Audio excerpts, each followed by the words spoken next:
মার্কিন যুক্তরাষ্ট্রে প্রাক্তন ক্রিপ্টোকারেন্সি উদ্যোক্তা স্যাম ব্যাঙ্কম্যান-ফ্রাইডকে এফটিএক্স পতনের সাথে যুক্ত একটি বড় জালিয়াতি মামলার জন্য 25 বছরের কারাদণ্ড দেওয়া হয়েছে। তিনি গ্রাহকদের কাছ থেকে $8 বিলিয়ন মার্কিন ডলার চুরির জন্য দোষী সাব্যস্ত হয়েছেন। আদালত $11 বিলিয়ন বাজেয়াপ্ত করার আদেশও জারি করেছে এবং সেই বাজেয়াপ্ত সম্পত্তির মাধ্যমে ক্ষতিগ্রস্তদের ঋণ পরিশোধের ক্ষমতা সরকার রেখেছে। মার্কিন আদালত দেখেছে যে এফটিএক্স গ্রাহকরা $8 বিলিয়ন হারিয়েছে। এফটিএক্স এর ইকুইটি বিনিয়োগকারীরা $1.7 বিলিয়ন এবং ব্যাঙ্কম্যান-ফ্রাইড দ্বারা প্রতিষ্ঠিত আলমেডা রিসার্চ হেড ফান্ডের ঋণদাতারা $1.3 বিলিয়ন হারিয়েছে।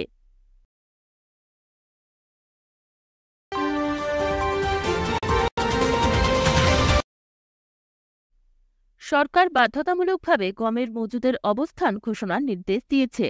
Consumer affairs, food and public distribution ministry শনিবার জানিয়েছেন, trade or wholesalers, retailers, big chain retailers এবং সমস্ত স্টেট এবং ইউনিয়ন টেরিটরিজের প্রসেসর্স সকলকেই 1 এপ্রিল থেকে পরবর্তী আদেশ না পাওয়া পর্যন্ত তাদের গমের স্টক অবস্থান ঘোষণা করতে হবে। এতে বলা হয়েছে, সামগ্রিক খাদ্য নিরাপত্তা ব্যবস্থাপনা এবং মজুতদারি ও অসাধারণ জল্পনা-কল্পনা রোধে এই সিদ্ধান্ত নেওয়া হয়েছে। সমস্ত বিভাগে সত্তার দ্বারা চাল মজুত ঘোষণা ইতিমধ্যেই হয়েছে। মন্ত্রণালয় কর্তৃক প্রদত্ত পোর্টালে নিবন্ধিত নয় এমন যে কোনো সত্তাকে অবশ্যই নিজেদের নিবন্ধন করতে হবে এবং প্রতি শুক্রবার গম ও চালের মজুত প্রকাশ করা শুরু করতে হবে।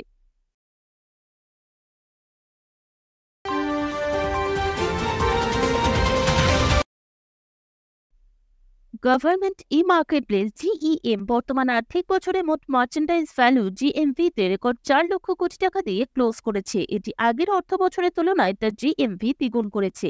এটি জিএম পোর্টালের অন্যান্য ডিজিটাল ক্ষমতা এবং কার্যকারিতাগুলির সাক্ষ্য দেয়, যা পাবলিক প্রকিউরমেন্টের বৃহত্তর দক্ষতা, স্বচ্ছতা এবং নিরবচ্ছিন্নতাকে সহজতর করেছে। এই গ্রস মার্চেন্ডাইজ মূল্যের প্রায় 50% পরিষেবা সংগ্রহের জন্য নেওয়া হয়েছে, যা 205% উল্লেখযোগ্য বৃদ্ধি প্রদর্শন করে। Vocal for local, one district one product এবং স্টার্টআপ রানওয়ের মতো উদ্যোগের মাধ্যমে গত বছরে জিইএম এর মাধ্যমে সংগৃহীত পরিষেবার পরিপ্রেক্ষিতে জিইএম গার্হস্থ্য ব্যবসার বৃদ্ধি এবং উন্নতির জন্য একটি নিদারুণ ক্ষেত্র প্রদান করেছে।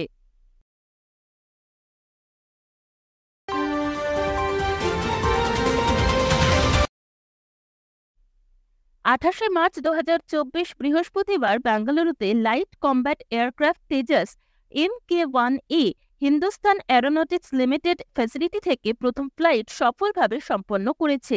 এলসিআর উন্নত রূপ MK-1A এয়ারক্রাফটগুলি উন্নত ইলেকট্রনিক রাডার, যুদ্ধ যোগাযোগ ব্যবস্থা এবং যুদ্ধের ক্ষমতা দিয়ে সজ্জিত। এটি সক্রিয়ভাবে বৈদ্যুতিক radar, electronic warfare suite, beyond visual range missile এবং এয়ার টু এয়ার রিফুয়েলিং দ্বারা সজ্জিত।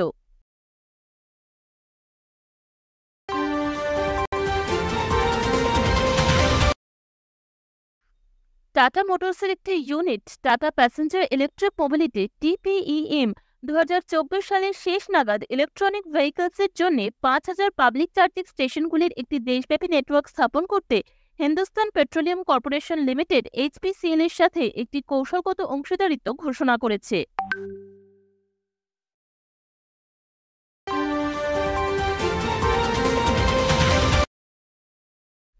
The United Nations secretary general Antonio Guterres ভারতের কমল কিশোরকে new assistant secretary general and special representative of the secretary general for disaster risk reduction হিসেবে appoint করেছে। তিনি United Nations office for disaster risk reduction UNDRR এর নেতৃত্ব দেবেন।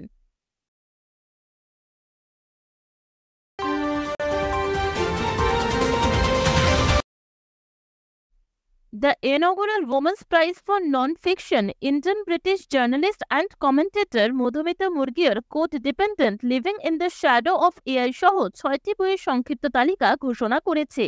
বইটি মানব সমাজের উপর কৃত্রিম বুদ্ধিমত্তা বা AI এর প্রভাব অন্বেষণ করে।